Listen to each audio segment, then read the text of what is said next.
Opa, tudo bem? Eu sou o Edgar e continuamos nossa série sobre tablôs proposicionais. Nesse vídeo, nós vamos entender qual é a relação que existe entre as linhas de uma tabela de verdade e os ramos de um tablô proposicional. Bora lá? Para entendermos a relação entre linhas de tabela de verdade e tablôs, vamos construir tanto a tabela quanto o tablô para a seguinte sentença proposicional. A ou BI não A implica B. Comecemos pela tabela.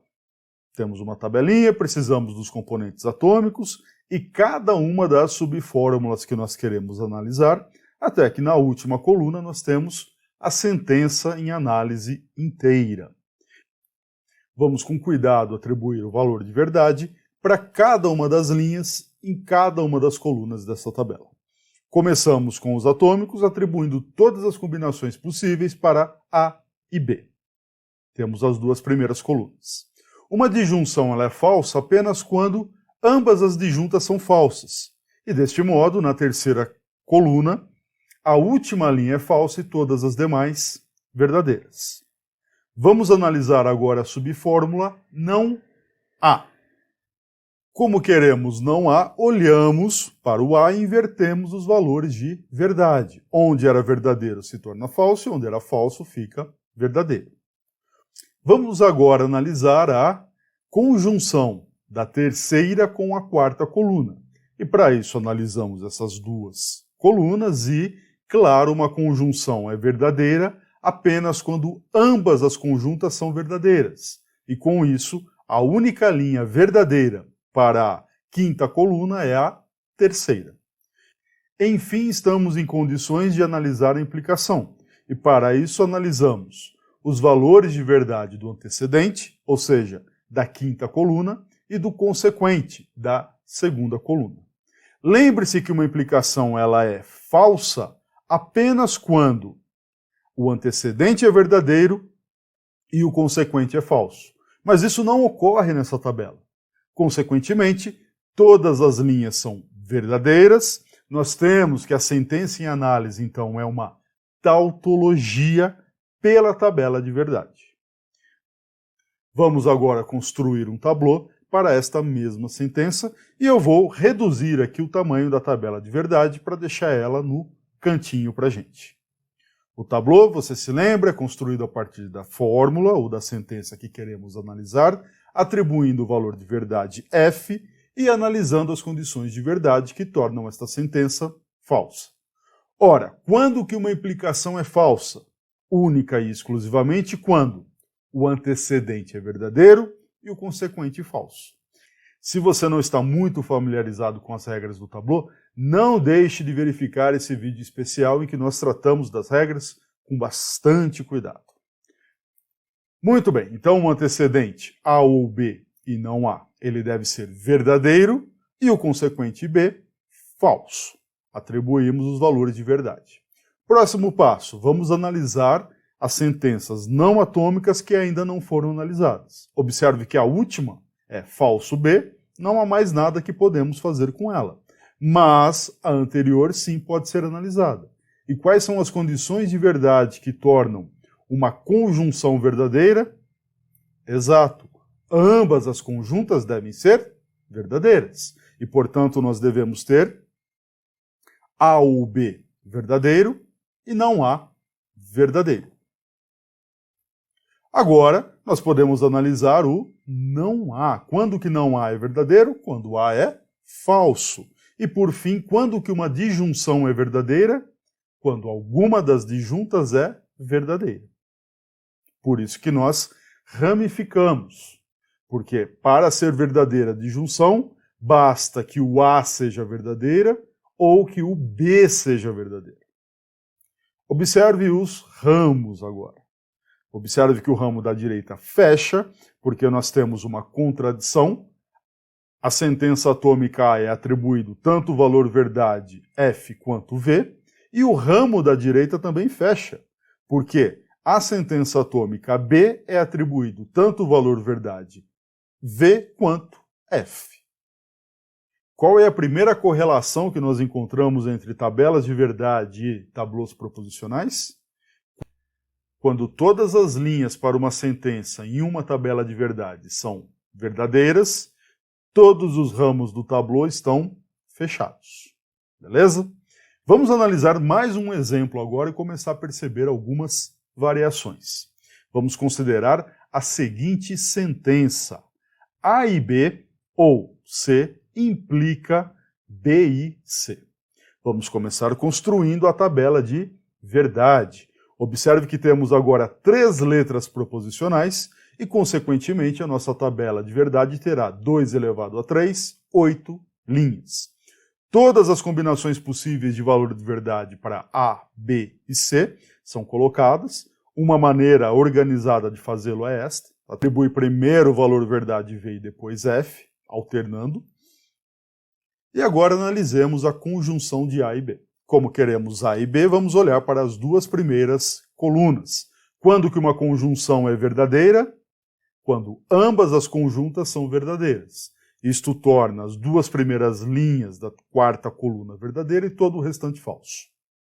Vamos agora analisar o antecedente da sentença em vermelho. Ou seja, vamos analisar A e B, ou C, e para isso consideramos a 3ª e 4ª colunas. Quais são as condições de verdade que tornam uma disjunção verdadeira? Exato, quando uma das disjuntas é verdadeira. E deste modo olhamos se a 3ª ou 4ª coluna tem V e colocamos V na 5ª coluna, e caso contrário, F. Vamos agora analisar o consequente da sentença em vermelho, ou seja, B e C. E para isto basta que olhemos para a 2ª, 3ª coluna. Quando que uma conjunção é verdadeira? Exato, quando ambas as conjuntas são verdadeiras. Isto torna a 1ª e 5ª linha da 6ª coluna verdadeiras e todo o restante falso. Enfim, estamos em condições de concluir o preenchimento da tabela de verdade. Ou seja, estamos em condições de analisar a sentença em vermelho. E para isso precisamos apenas olhar para o antecedente, ou seja, a 5ª coluna, e o consequente, que é a 6ª.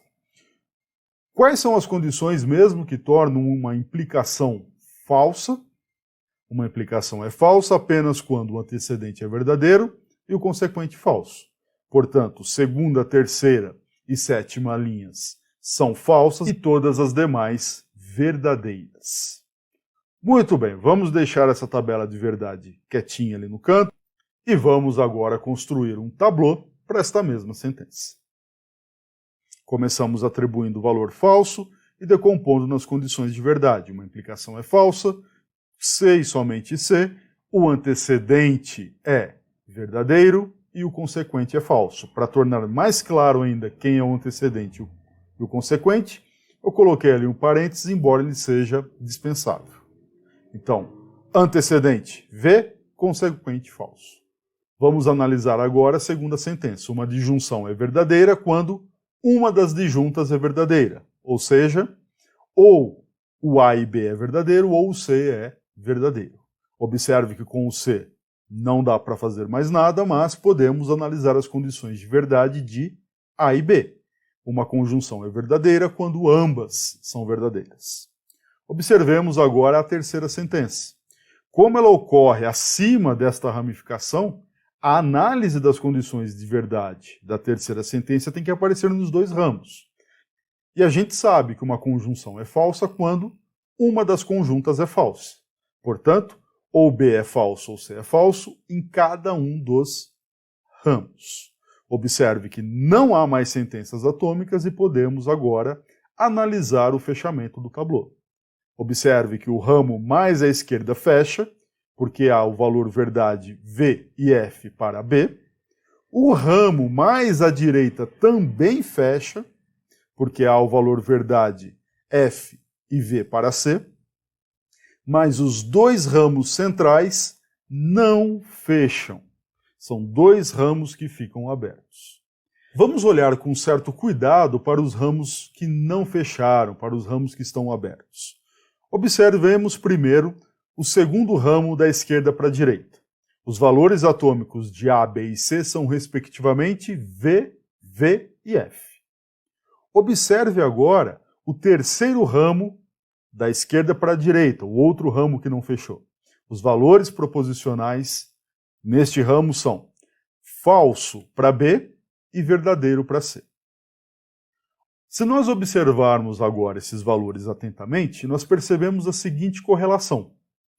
Os valores de verdade dos componentes atômicos nos ramos abertos são precisamente os valores dos componentes atômicos nas linhas falsas.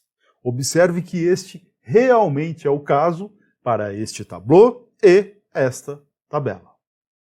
Vamos olhar para mais um exemplo? Bora lá. Vamos agora analisar a seguinte sentença proposicional. Não A ou B implica A e B. Bem, vamos construir a tabela verdade, vamos também construir o tablô. Precisamos de 4 linhas para a tabela verdade, vamos escrever tanto os componentes atômicos quanto as subfórmulas da sentença que nós queremos analisar, preencher a tabela de verdade, como temos feito nos exemplos anteriores, e também como você pode conferir toda esta série feita com bastante cuidado pelo Alfredo. Atribuímos as combinações possíveis de verdade para os componentes atômicos, A e B. Analisamos agora não A. Para analisar não A, olhamos para a primeira coluna e invertemos os valores de verdade. Para analisar não B, olhamos agora para a segunda coluna e invertemos os valores de verdade. A análise da disjunção não A ou não B envolve a análise da terceira e quarta coluna e será falso apenas quando ambas as linhas forem falsas, e em todos os outros casos, verdadeiro. Para a análise de A e B, que é a nossa próxima subfórmula, precisamos considerar apenas a primeira e segunda coluna, lembrando que a conjunção é verdadeira apenas quando ambas as conjuntas são verdadeiras. Estamos agora em condições de analisar a sentença em vermelho, que é a última de nossa tabela de verdade, e trata-se de uma implicação. Para isso, olhamos para as quintas e sextas colunas, e uma implicação é falsa sempre que o antecedente é verdadeiro e o consequente falso. Portanto, só a primeira linha da tabela de verdade é verdadeira. Ótimo, vamos agora reduzir essa tabela e construir o tablô para a mesma sentença. Vamos fazê-lo rapidinho, você já sabe, atribui o valor verdade falso e analisa essa sentença. As condições de verdade exigem uma não ramificação, em que o antecedente é verdadeiro e o consequente falso. Analisamos agora a disjunção. Uma disjunção verdadeira ramifica, uma das disjuntas é verdadeira. Se não A é verdadeiro é porque A é falso, se não B é verdadeiro é porque B é falso. E agora analisamos a última conjunta, que é falsa, e uma conjunta falsa também ramifica. Estamos agora em condições de analisar o fechamento ou não do tablô, e percebemos facilmente que não há contradição em nenhum dos tablôs. E desse modo, todos os ramos ficam abertos. Antes de analisarmos a relação entre esses ramos abertos e a tabela de verdade à esquerda, observe o seguinte. Vimos em vídeos anteriores e no primeiro exemplo que quando a sentença é uma tautologia, ou seja, todas as linhas da tabela de verdade são verdadeiras, todos os ramos do tablô fecham. Mas isto não significa que, quando todos os ramos são abertos, a sentença é uma contradição. E este é um caso. Todos os ramos do nosso tablô estão abertos, mas há uma linha da tabela de verdade que é verdadeira e, portanto, nós temos uma contingência, não temos uma contradição. Dito isto, vamos agora analisar a relação entre os ramos do tablô e as linhas da tabela de verdade. Observe o seguinte, quais são as condições de verdade sobre os componentes atômicos nos ramos abertos ou nos ramos não fechados. Observe o primeiro ramo, o mais à esquerda. O único valor de verdade que há nele é FA. Vamos também numerar ali o segundo e o terceiro. Observe que no segundo e no terceiro, os valores atômicos que aparecem são FA e FB. E no quarto ramo, o valor verdade do componente atômico é FB. Cada um desses valores de verdade coincidem com uma linha da tabela de verdade em que a sentença tem o valor falso. Esta correlação que nós encontramos nos dois últimos exemplos entre os valores de verdade dos componentes atômicos e as linhas falsas da tabela de verdade não são por acaso. As correlações ou coincidências que encontramos nos dois últimos exemplos não são apenas coincidências, mas sim fatos verdadeiros que podem ser demonstrados acerca da relação entre tablô proposicional e tabela de verdade. Esse fato verdadeiro pode ser enunciado do seguinte modo: os valores de verdade dos componentes atômicos de uma sentença que tornam falsa uma linha da tabela de verdade desta sentença são precisamente os valores de verdade dos componentes atômicos de um ramo aberto do tablô construído para aquela sentença. Então há, sim, uma correlação muito clara entre tablô proposicional e tabela de verdade. E nós vamos explorar esta correlação na resolução de alguns exercícios no próximo vídeo. Vamos também, no próximo vídeo, comentar a existência de tablôs para outras lógicas, outras linguagens que não a proposicional. Muito obrigado por ter assistido o vídeo até o final. Qualquer dúvida, por gentileza, escreva nos comentários. Um forte abraço, até a próxima e tchau!